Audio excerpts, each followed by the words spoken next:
मैं बस अच्छी तालीम हासिल करना चाहती हूँ। ऐसा भी नहीं है, अगर तुम्हारे पास सिर्फ पढ़ाई होगी तो तुम्हें क्या लगता है तुम इससे सब कुछ हासिल कर सकती हो? चलो मैं तुम्हें एक मजे की बात बताती हूँ सबा। अपने अंदर जज्बा पैदा करो, खुलकर जियो। अगर ऐसी रहोगी तो लोग बोर हो जाएंगे तुमसे, खास तौर पे लड़के।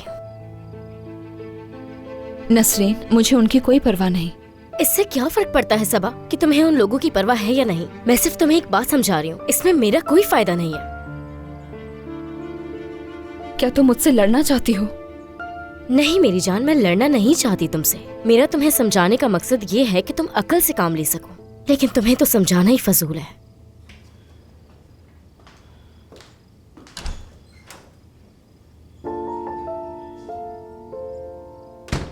मैं पूछने आया था, कुछ खाने के लिए रखा है?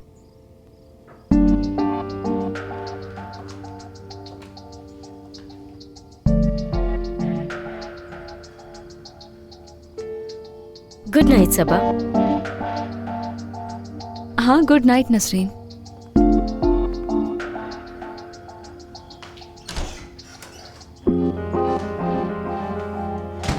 टेस्ट की तैयारी कर रही हो? हाँ बिल्कुल।